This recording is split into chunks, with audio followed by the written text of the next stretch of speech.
Hello friends, welcome to texture dot com. आज हम discuss करेंगे वर्चुअल डिजिटल एसेट्स के बारे में, जो कि इंट्रोड्यूस हुआ है बजट 2022 में। फाइनेंस बिल 2022 में इंट्रोड्यूस हुआ है ये। हम इसकी डेफिनेशन के बारे में पढ़ेंगे, इसकी टैक्सेबिलिटी के बारे में पढ़ेंगे और इसके ऊपर लगने वाले टीडीएस के ऊपर पढ़ेंगे और क्या इसके जीएसटी इम्पैक्ट होगा या कैसे होना चाहिए वो एक बार ही समझेंगे। तो आइए वीडियो को शुरू करते हैं। फाइनेंस बिल 2022 में एक बहुत ही हाईली एंटिसिपेटेड क्वेश्चन को आंसर किया गया है regarding the future of crypto currency. पहले ये कयास लगाए जा रहे थे कि क्रिप्टो करेंसी को इंडिया में बैन किया जाएगा या इसकी ट्रेडिंग नहीं हो पाएगी या बहुत सारी मतलब कि रेगुलेशंस लगेंगी, तो एक तरह से माना जाएगा कि ये मतलब कि नहीं ट्रेड हो पाएंगे। तो इस चीज़ को गवर्नमेंट ने एड्रेस किया है अपने बजट में और फाइनेंस बिल में सेक्शन को इंट्रोड्यूस किया गया है 247 कैपिटल है, जिसमें वर्चुअल डिजिटल एसेट का को डिफाइन किया गया है कि क्या चीज़ है। तो आइए डेफिनेशन को पढ़ते हैं।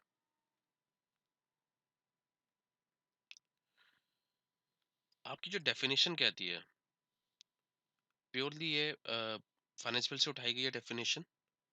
तो मैं मोटा मोटा समझाता हूँ क्या चीज़ है। जो डेफिनेशन में कहा गया वो कहा गया एनी इंफॉर्मेशन कोड नंबर और token. Information code number token अगर वो जनरेट हुए क्रिप्टोग्राफिक मींस द्वारा, यानी कि क्रिप्टोग्राफिक तरीके से, आप इसे ब्लॉकचेन कह लीजिए या क्रिप्टोग्राफिक मींस जो माइनिंग होती है उसके थ्रू कह लीजिए, having a digital representation of the value exchange with or without consideration। यानी कि अगर आपने माइन किया है तो आपने जनरेट किया है, अगर आपने खरीदा है तो आपने एक्सचेंज किया है, मतलब कि किसी से खरीदा ही होगा तो उसके पास ऑलरेडी होगा।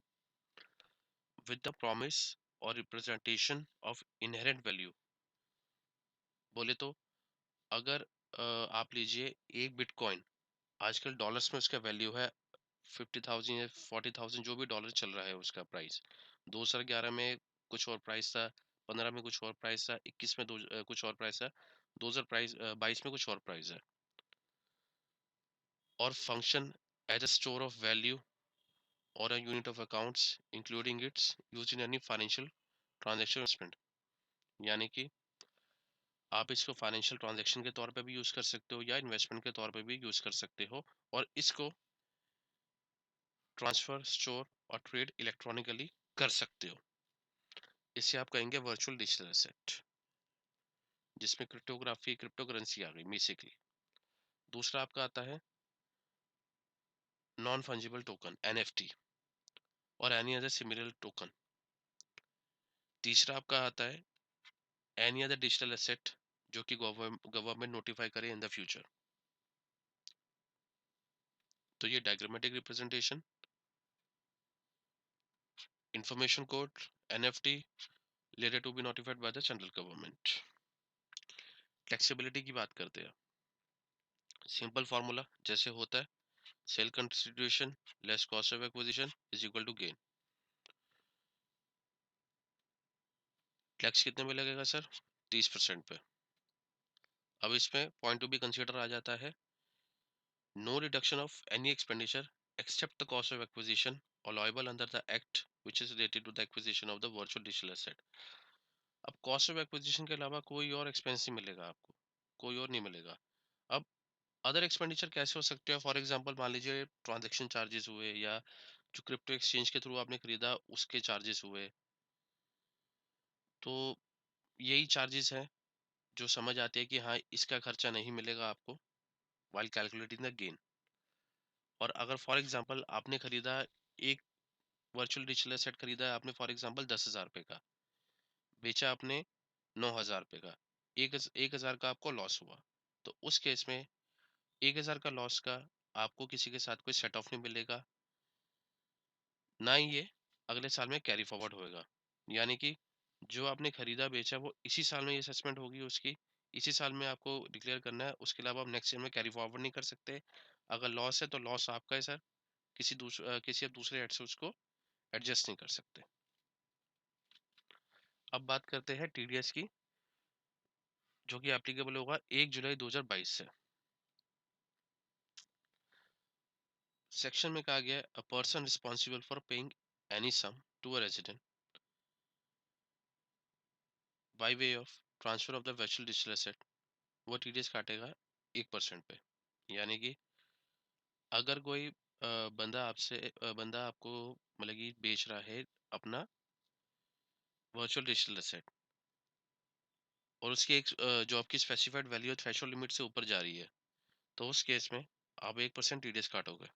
अब इसमें एक बात ये देखने वाली है कि 203 ए और 206 ए बी को प्रोविजन अप्लाई नहीं करते ये, तो यानी कि इनका जो मतलब कि पैन और मतलब कि पैन के ऊपर भी आप कर सकते हो टीडीएस, ऐसा नहीं आपको 10 नंबर लेना होगा उसके बाद ही आप काट सकते हो TDS.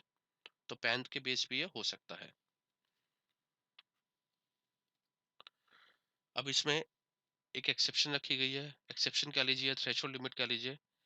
Specified person shall be the consideration the amount of which does not exceed 50,000 during the financial year. यानी कि टीडीएस नहीं कटेगा अगर आप जो स्पेसिफाइड पर्सन्स है, स्पेसिफाइड पर्सन्स वो हो गए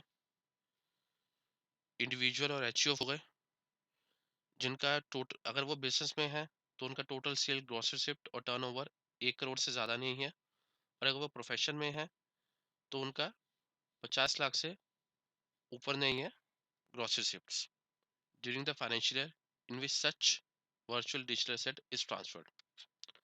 दूसरा, बीइंग एन इंडिविजुअल और HUF not having any business under the head PGBP. तो ये हो गई आपकी स्पेसिफाइड की डेफिनेशन। ये लोग अगर उस ट्रांसफर वैल्यू अगर 50,000 से कम है तो इन लोगों पे 194 एस की एप्लीकेबिलिटी नहीं आएगी, ये एप्लीकेबल नहीं होगा सेक्शन। दूसरा है for person other than specified person, यानी कि जो ऑडिटेबल लिमिट में आते हैं, कंपनी हो गई, फर्म हो गई, तो उस केस में जो लिमिट है वो रखी गई है 10,000 पे ड्यूरिंग द फाइनेंशियल ईयर। अब एक और जो मुद्दा उठेगा फ्यूचर में वो उठेगा इसके जीएसटी का, कि क्या ये जीएसटी में टैक्सेबल होगा या नहीं होगा। इसके ऊपर गवर्नमेंट साइलेंट है, अभी फिलहाल कोई क्लैरिफिकेशन नहीं आई है, लेकिन फ्यूचर में हम एक्सपेक्ट करते हैं कि इसके ऊपर क्लैरिफिकेशन आनी चाहिए, ताकि पिक्चर और ज़्यादा क्लियर हो सके और ज़्यादा अंडरस्टैंडिंग आ सके इस टॉपिक पे। Thanks for watching. I hope आपको हमारी वीडियो पसंद आई होगी। आप हमारे चैनल को सब्सक्राइब करिए, वीडियो को लाइक करिए, शेयर करिए, ताकि हम और ज़्यादा इन्फॉर्मेशन आपके साथ शेयर कर सकें। Thank you very much.